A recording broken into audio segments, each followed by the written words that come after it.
money, ma. I be on the money grind. Money say I'm hella fine. I ain't worried about no debt. I be working overtime. They say I'm a triple threat. Couple bodies on the stretch.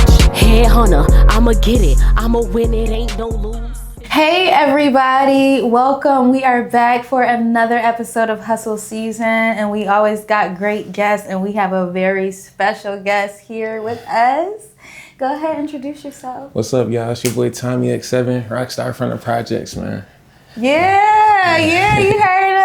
You heard him. So yes, we got Tommyx7 in the building, and I love your name. Thank you. You know, I always loved your music name. Where do you get the Tommyx7 from? So before it was Tommyx7, it was Ill Tommy. Tommy. Okay. Yeah, and I was dancing. Oh. But I don't know. I didn't like it. It was just like, bro, what? What type of dancing? I did all types, but mostly hip hop. Okay. Yeah. So you did like the crump, like all of that too? Yeah, but not really. I was mostly just like hip hop. For real. But so I'm versatile. Yeah. You know how to break dance? Yeah. For real? Yeah. Oh, Okay. I would love to see that. I love break dance. I'll show you a video after. Okay, make sure you do. I want to see that. I want to see that. you. My brother, he used to do like the crump dance, doing backflips and all of that stuff. For real? Yeah, he used to really get it popping. But that's interesting to know. I never knew that about you. But when it switched to X7, one day I was making a song, and I was sitting there, and the beat was just like, Talking to you. Tommyx7, and then I did the whole song before even you feel me? We played it back, and that's it right there. Dope. That's it right there. I changed my name, everything that day. It goes well with you. Yeah. It's dope. I love when people think of creative names for their artistry, but it actually resonates with who you are. Yeah, and then on top of that, it's I've always been 7. You feel me? And it's it's always been my favorite number, but it goes deeper than that on multiple levels. But it's how I got my face tattooed. My grandma, I had a picture drawn of me, and it was the X7 on my face, and I showed my grandma, and she's like, I like that. And I'm like, oh, for real? Yeah, I was like, you know what? I'm a rock star anyway. Yeah, so you is a rock star. And you know, I love the rock star vibe. I ain't gonna lie, I love I love all types of music.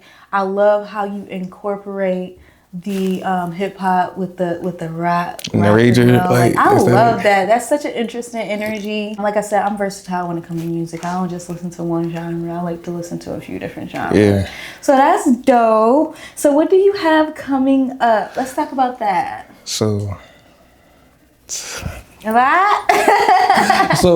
I'm doing my album release, and the album is going to be called Valentine. Okay.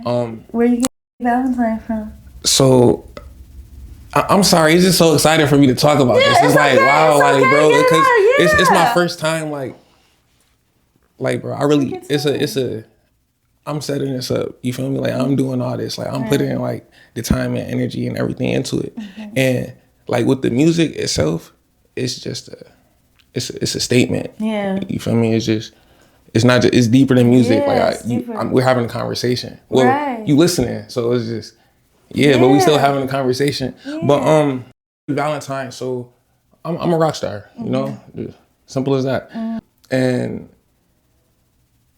it comes with a bunch of emotional, mental health, and dealing with all types of relationships, friends, family, girlfriends, and I'm just lover boy. So Valentine's Day coming, and I'm bro, everybody doing something for Valentine's Day, but I don't. You want to make it extra. Yeah, bro, I'm a rock star, bro. I'm not about to sit here and keep the same, being every year that lovey-dovey type. Lovey-dovey is okay, but we need to switch it up a little bit. Yeah. So, I was really, back in November, I had a show in Chicago, and I was something had happened, but it was what day is Friday the 13th next year?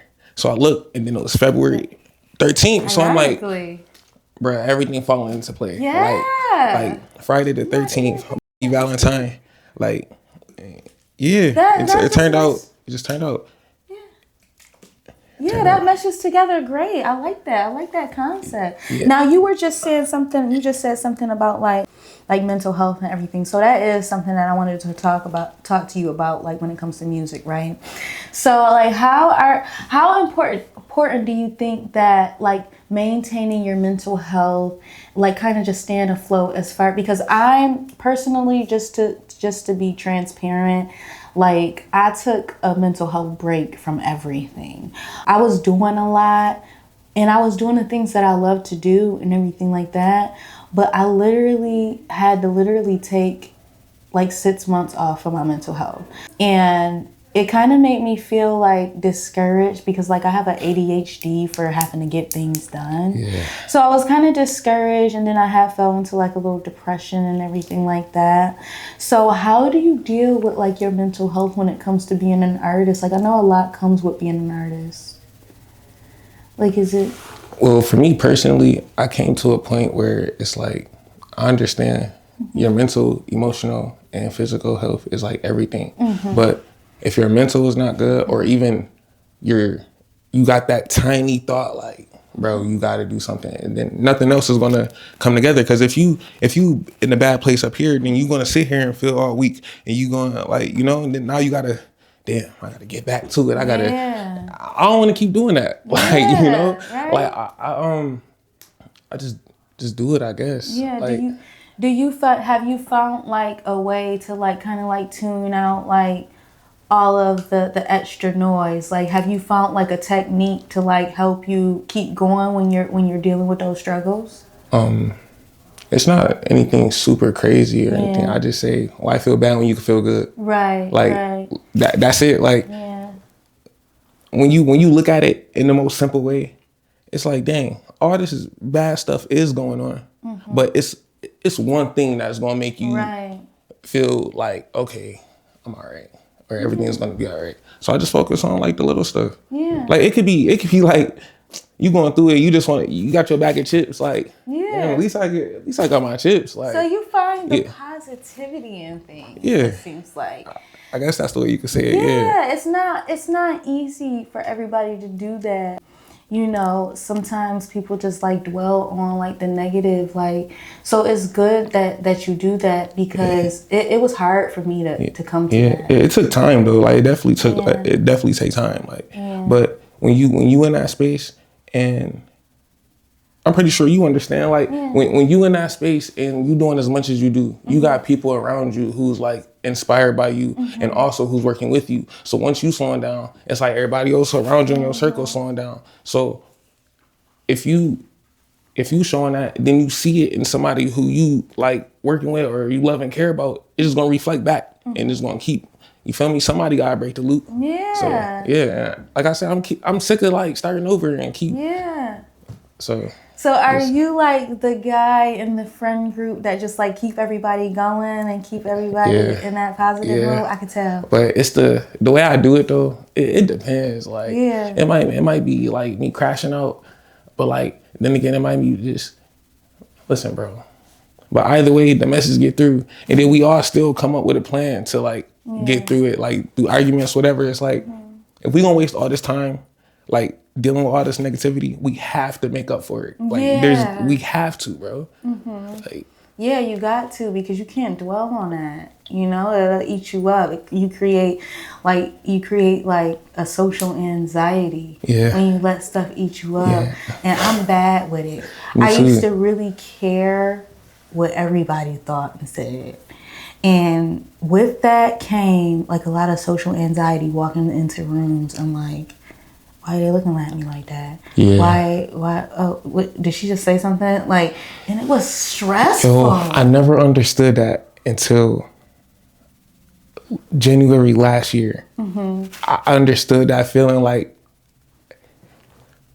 your heart start beating, then you start getting dizzy, then the room starts spinning, then you just... So you know what I mean. Yeah, and how do you get through it? You know what? It's hard. Like I used to, like it used to get to me. So I used to like walk into a room and like it'd be so much pressure on my mental. Like I'm, like you said, my heart beating fast. I'm sweating. I'm like, oh my God, I gotta get out of here. I gotta get out of here. I gotta get out of here.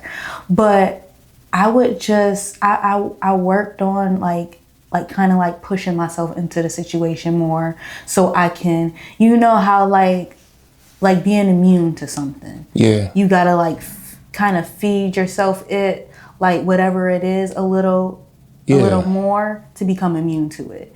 So what I would do is I would just, I know that I'm gonna have social anxiety when I do this, but I'm gonna still do it anyway, because the more that I do, the more I can work through the social anxiety. So it's like, it may not go away, but at least you're managing how to deal with it in that situation. Yeah. Like I used to Wow. I used to be a dancer, like the different type of dancer. You know, I ain't gotta know all that. But I used to be a dancer, right? And like it was like basically survival mode at that point. And it wasn't like, I was very insecure. So it's like being a dancer and being insecure about your looks and your body is just like, okay, kind of like oxymoronic. So, but when it was time for me to get on stage to dance, I'd be like, you know what I mean? Like, fuck this, I'm just gonna do it and just do it. And like whole time I'm doing it, but I'm sweating. I got a bunch of thoughts in my head. But what helped me was the fact that anything that I do to the best of my ability. So it was like I had the anxiety, and then I had well, you're doing it, so you got to do it to the best of your ability. So meshing it together, I forced it for a little bit. It was something you have to force. And then by the time you're in the middle of like your performance, you already like, you're not even thinking about it. You're not even thinking about it. Yeah, that's... And you forget that you was even nervous in the first place, and then at the end of the performance, you don't even feel it anymore. That's it. That's exactly how I felt before, as I'm performing, right? Mm-hmm. People expect so much out of me, so it's like I'd be like, then I get on stage and I'd be nervous at first, and then I get into it, but like all that, I can't keep doing that. It's like, bro, you already know what's up. I know what to expect. You already seen me do what I do before, which is why like I'm doing Valentine. It's like I'm making statements. I'm switching everything over. It's to start something new. Like I'm here, and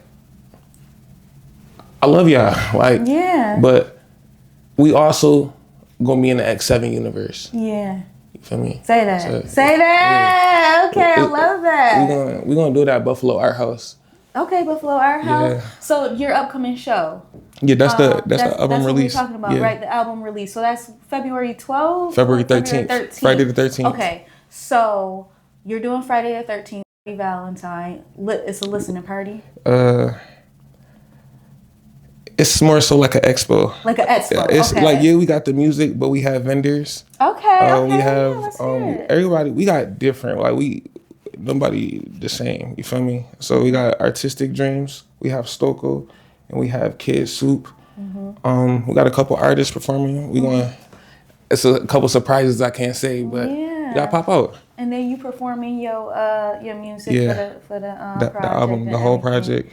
Yeah, so vendors. So you got vendors, performers. You're performing your music, putting yourself out there. Yeah. And you said it's Friday the 13th. What's the time? Like the time? 6 to 10. 6 to 10. Yeah, Buffalo Art House. At Buffalo Art House. I'm going to pop out. Yeah, you're going to see me on. You know, I got a couple of things to do on Friday the 13th. But I'm going to still pop out. Promise you, it'll be worth it. Yeah, you know what? I bet you it will. And if you need the cop sign for Valentine's Day, pull up. Yeah, you know what? I might come with my little camera and get some content. It's an experience. Yeah. I promise you. Yeah, so shout out to you for that. Thank you. Shout out to you for having me here. I really of course. I love having you here. You know, I wanted to get you on the podcast way before this, but like I said, I had took time off. Then I was being bombarded with. I feel you. It'd be like that. Oh my God. Well, we locked in now. Yeah, we locked in. So go ahead and tell the people where they can find you on social media. You can find me everywhere at Love Tommyx7, LUVTOMMY X7.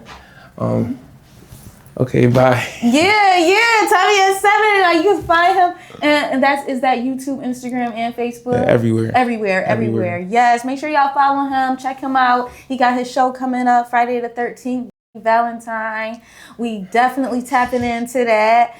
And make sure y'all hit that subscribe button. It is Kitty Quinn Productions on YouTube and Instagram. Make sure y'all follow me on Facebook, Kitty Quinn, and Hustle Season on Facebook for everything Hustle Season. And make sure y'all don't forget to stay hustling.